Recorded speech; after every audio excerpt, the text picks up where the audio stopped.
Every morning, Adam, a young black boy, sat outside the school gates, tears streaming down his face. His classmates walked past him, some whispering, others ignoring him completely.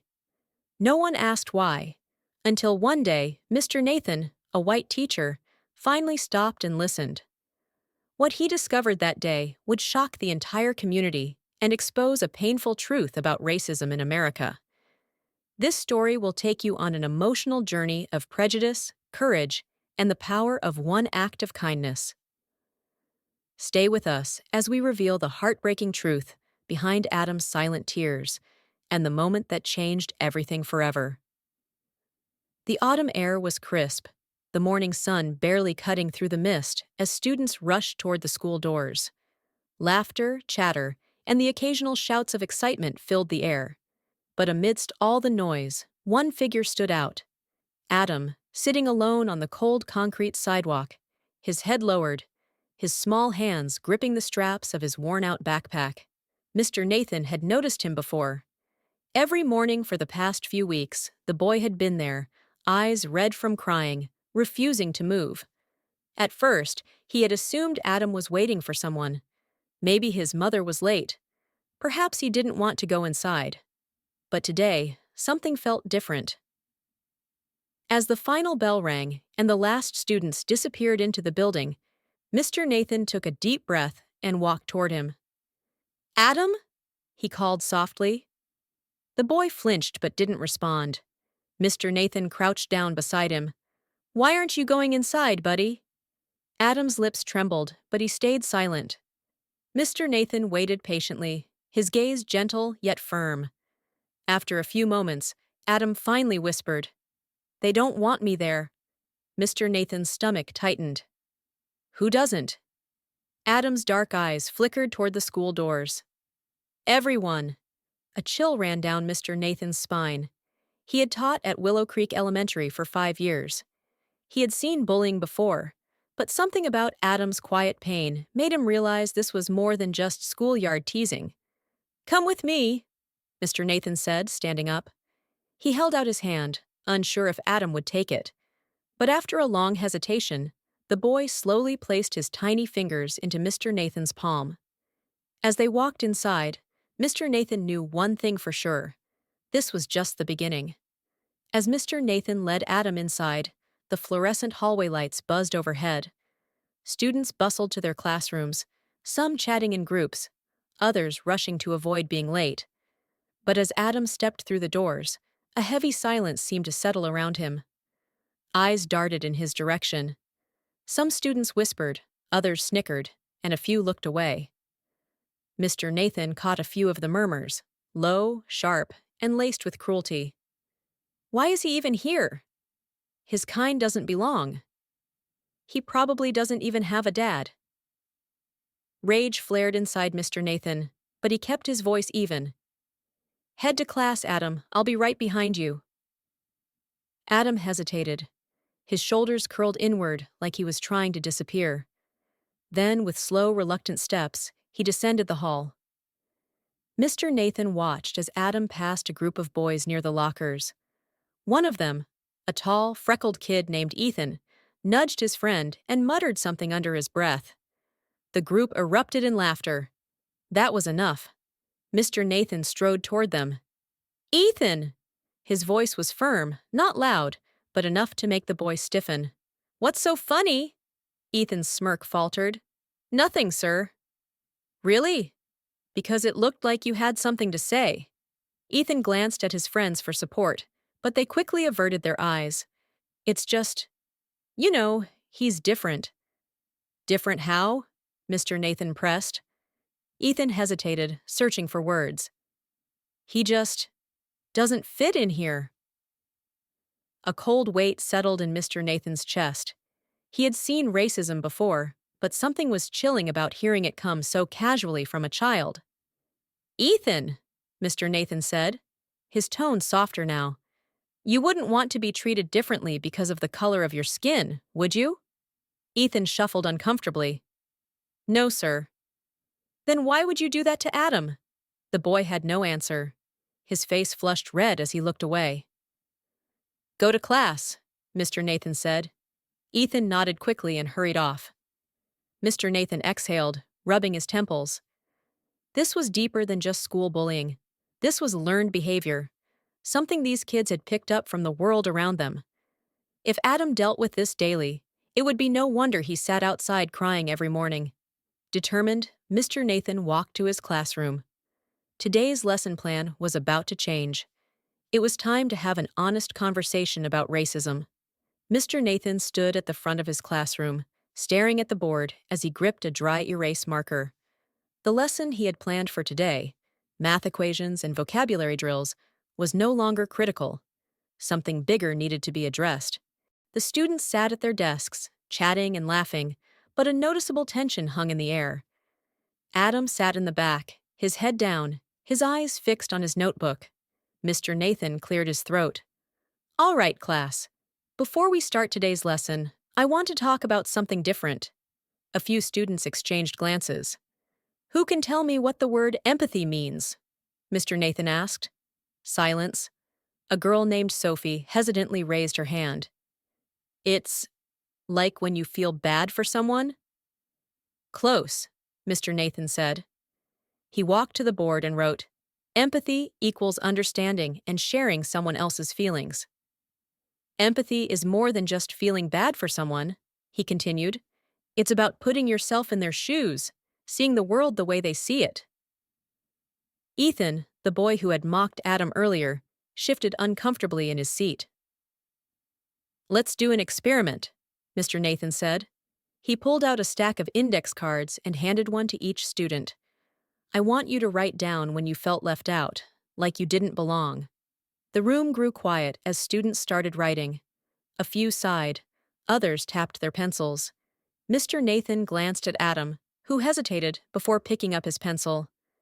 After a few minutes, Mr. Nathan collected the cards.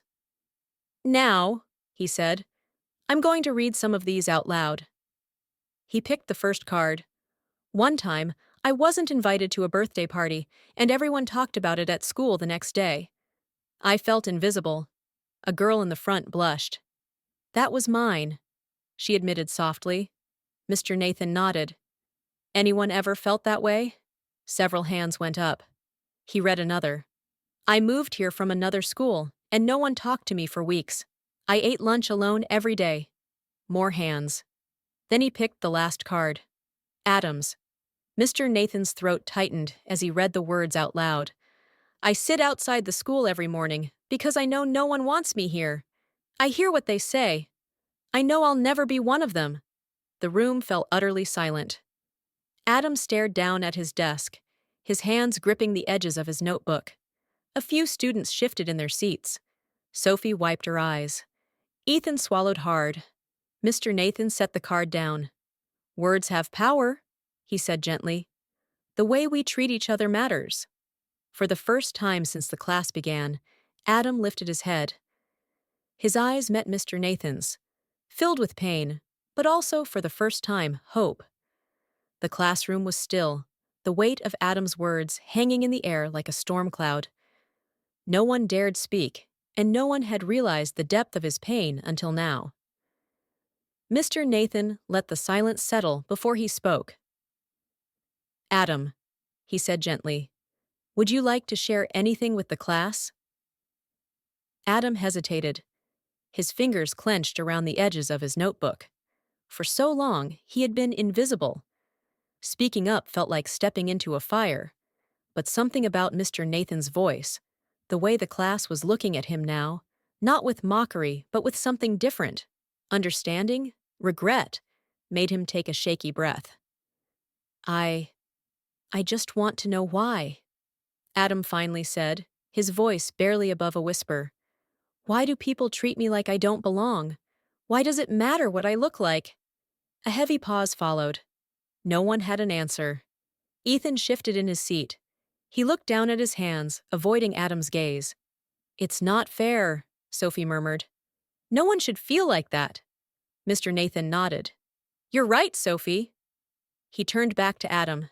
It's not fair, and it's not okay. Adam stared at his desk, his hands tightening into fists. Then why does it happen? He asked, his voice breaking. Why do people look at me like I'm different? Mr. Nathan sighed, his heart heavy.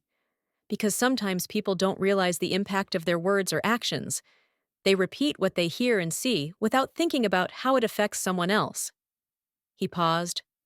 And sometimes, it's because the world has been unfair for a long time. But that doesn't mean it has to stay that way. The students were silent, their eyes darting toward Adam, and then they returned to their desks. The tension that had once felt normal now felt wrong, as if they were finally seeing what they had ignored for so long. Ethan cleared his throat. He hesitated, then sighed. I didn't know you felt that way, Adam. Adam looked up, surprised. I mean, I just thought. Ethan shook his head. I don't know what I thought, but I guess I never stopped to think about what it was like for you. Adam didn't say anything, but something in his expression softened. Mr. Nathan watched the exchange and felt something stir in his chest. Hope. He turned to the class. This conversation isn't just about Adam, he said. It's about all of us. Every single one of us has the power to choose kindness, to listen, to understand, to make sure no one else feels the way Adam has felt. A few students nodded. Sophie wiped her eyes. Even Ethan looked ashamed. For the first time, Adam felt like he wasn't alone. For the first time, change felt possible. The lunch bell rang, but no one moved. The weight of Adam's words lingered, quietly wrapping the classroom. For the first time, his pain had been heard. Adam sat at his desk, heart pounding. He wasn't used to this. People listening, actually caring. Some of him had expected his classmates to ignore his words, maybe even mock him. But instead, they looked thoughtful. Some looked guilty. Mr. Nathan broke the silence. I know this isn't easy, he said, his gaze sweeping across the room. But the first step to change is understanding. And today, I think we took that step. Adam swallowed. Understanding doesn't fix anything, he mumbled, staring at his desk. It doesn't change the way people look at me outside of this room. Mr. Nathan nodded. You're right. Understanding is only the beginning. The real question is, what are we going to do about it? The class exchanged uncertain glances. Ethan shifted uncomfortably in his seat. I guess. I've never really thought about how much stuff like this hurts. He looked at Adam. I mean, I've said things before, jokes. I didn't mean anything by them, but. He sighed. Maybe I never realized how much words can actually hurt someone. Adam looked at Ethan, his expression unreadable. Yeah, he said quietly. They do. Sophie, who had been silent, suddenly spoke up. I think we should do something, she said firmly. If we just go back to the way things were, then nothing changes. And that's not okay. A few students nodded in agreement. What do you have in mind? Mr. Nathan asked. Sophie hesitated. I don't know, but I feel like we should let people know that this isn't okay. That racism isn't just something that happens in history books. It's happening to people we sit next to in class. Mr. Nathan smiled. That's a great idea, Sophie. Ethan raised his hand hesitantly. Maybe we could, do a project? Something that shows what racism really looks like and how it affects people. Adam blinked in surprise. He had expected pity. He hadn't expected people to want to change. Mr. Nathan nodded thoughtfully. That could be powerful. A project that educates others, that opens up more conversations like this. Sophie turned to Adam. What do you think? Adam hesitated. He had spent so much time trying to survive each day, pretending the stares and whispers didn't hurt. He had never imagined a day his classmates would want to stand with him. Slowly, a small smile tugged at the corner of his lips. I think, he said, that it's a start. And for the first time in a long time, hope flickered inside him. The next day, Mr. Nathan dedicated the entire class to discussing their project. It wasn't just a school assignment. It was something deeper that mattered. Adam sat quietly as his classmates brainstormed. It still felt surreal. They wanted to stand up for him. We could make posters, Sophie suggested, with real stories of racism. What if we interview people? Ethan added. Like, ask them if they've ever experienced racism. That way, it's not just Adam's story, it's something bigger. Adam hesitated, his fingers gripping the edge of his desk. I don't know if people will care. Sophie turned to him, her expression serious. If we don't try, then nothing changes. Mr. Nathan nodded. That's why this is important. Real change starts with people willing to stand up. He looked at Adam. Would you be okay with sharing more of your story? Only if you're comfortable. Adam swallowed hard. His story? He had spent years burying it, pretending the pain didn't exist. But now, maybe it was time. Yeah, I think so, he said quietly. Ethan grinned. Then let's do this. The project takes shape. By the end of the week, their classroom was covered in posters, messages of unity, quotes about standing up against hate, even some of Adam's own words, his pain, his truth, written in bold letters for everyone to see. But the most powerful part was the video, a short film featuring Adam and others who had faced discrimination. Ethan filmed it, and Sophie edited it. The entire class worked together, making sure every word mattered. When they played the final version in class, Adam's chest tightened. Hearing his voice and seeing his pain on screen was terrifying, but it was also freeing. When the video ended, the room was silent. Then, slowly, people began to clap. This needs to be seen, Mr. Nathan said, not just by our class, but by the whole school. Adam's stomach twisted. What if people don't care? They will, Sophie said, because this isn't just your story anymore. It's all of ours. A week later, the entire school gathered in the auditorium.